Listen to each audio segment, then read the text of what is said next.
Hi, this is Kevin Booth with Sacred Cow Productions, and we're here at the Wackenhut Taft Correctional Institution preparing to interview Tommy Chong, the famous Cheech and Chong.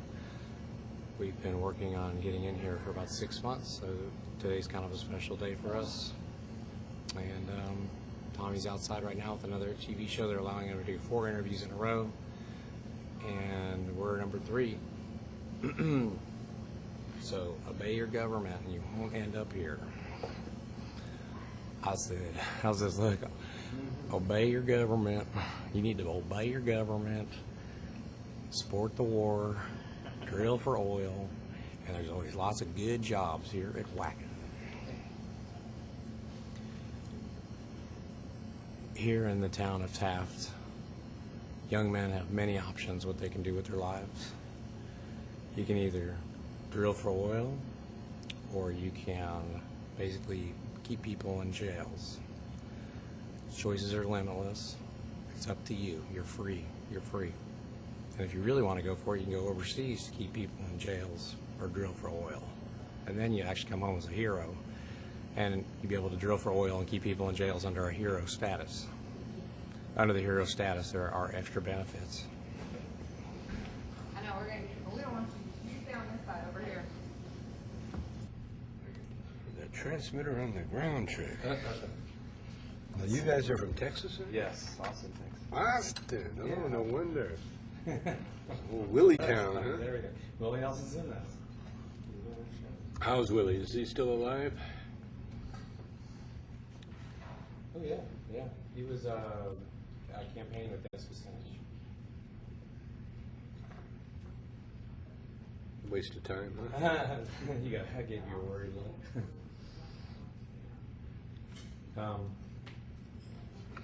Give me a little mic test when you do. Testing 1, 2, 3, 4, 5, 6, 7, 8, 9, 10. Testing, testing, testing.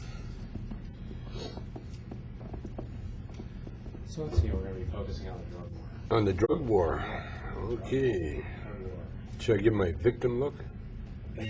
Yeah, you can do whatever you want. Just go for it. I mean, first, I'm just going to ask a big, wide-open question. How would you describe drug war? Drug war, I describe it as illegal. Yeah. Anti-American, anti-constitutional, totally inept, but more than anything illegal. It's encouraged law enforcement to break the law. And the law that, they keep enacting, trying to justify war, period, is wrong. There's outcome of war is destruction, devastation, and that's what it's done. Explain the change in political climate after George Bush was elected. Well, it's like the rats came out of their hole. There's nobody home. There's no one to watch it, and they just went in and just tore everything apart. Can you say for me, because I'm not going to be in this interview, can you say after George Bush was elected, it was like the rats came out? Well, after the Bush team stole the election, it was like it's what you would expect from thieves in the White House. They just tore everything up. Lies. Everything's based on lies. There's a great book called "Lies and the Lying Liars That Tell Them" by Al Franken. To me, that just epitomizes everything that's gone on since George Bush has stole the election. Well, talking about that book, and talking about the right-wing Christian conservatism that seems to be kind of sweeping the nation, like with Fox News. Do you think smart people like you and I are starting to wake up to what's going on? Well, the thing is, if you look, there's 2 ways to look at religion. Organized religion, by itself is a very evil thing, because in order to be organized, you have to have people outside the organization. See, spirituality is a way and a gift that's given to us when we're born. We have our spirit with us for eternity. So that's not something that someone can give us. It's something we already have. Talk about being caged up for selling glass, especially when you can buy pipes at any local store. Well, I mean, it just my arrest for selling glass is it's a political. I feel very honored. I feel in the same. I put myself in the same category as Martin Luther King, as Gandhi, as Lenny Bruce, Timothy Leary. I mean, we're arrested for talking about an idea, and the glass was just an excuse. I mean, this whole pot thing. I mean, arresting farmers. You know, a guy's got a farm and he's growing corn and he's got some pot growing, and they arrest him and take his farm and take his belongings and take everything he owns, puts him in jail, you know, for growing another plant. It's just so unconstitutional. Of medical benefits of marijuana. Describe the failure of the drug war as long as we categorize marijuana with drugs such as crack and heroin.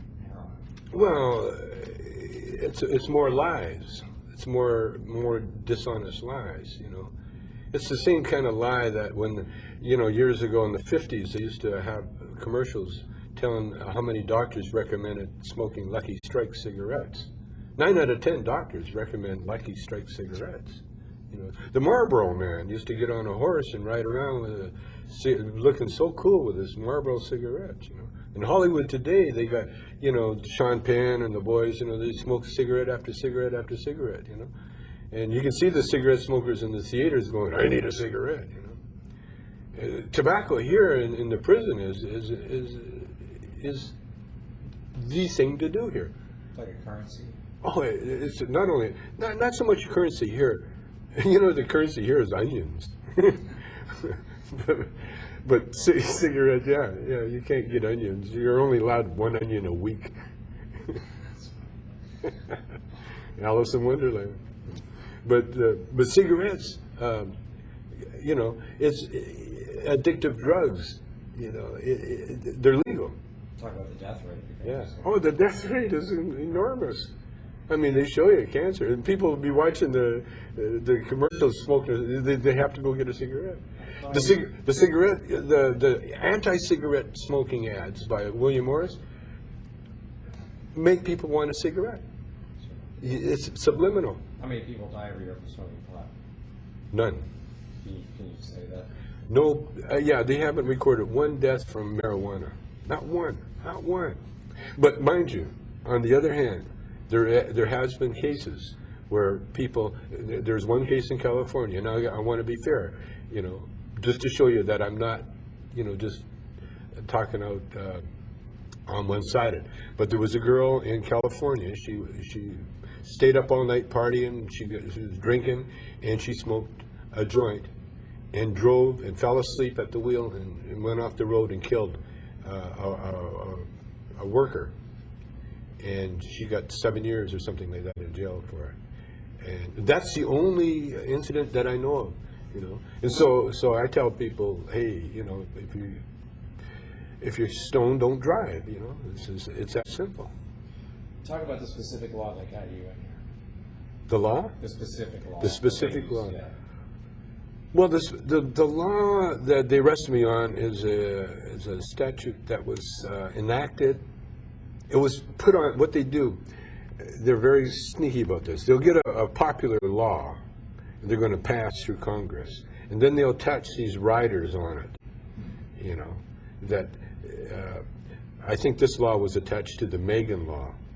You know, where you must inform the sex offender thing. I'm not sure, but it was similar to that. And they attached this paraphernalia law, which says that you're not allowed to sell anything that looks like it could be used for smoking pot, as determined by a government witness. And that includes alligator clips, roach clips, small hand pipes, glass pipes, bongs, bamboo, glass, and on and on and on and on.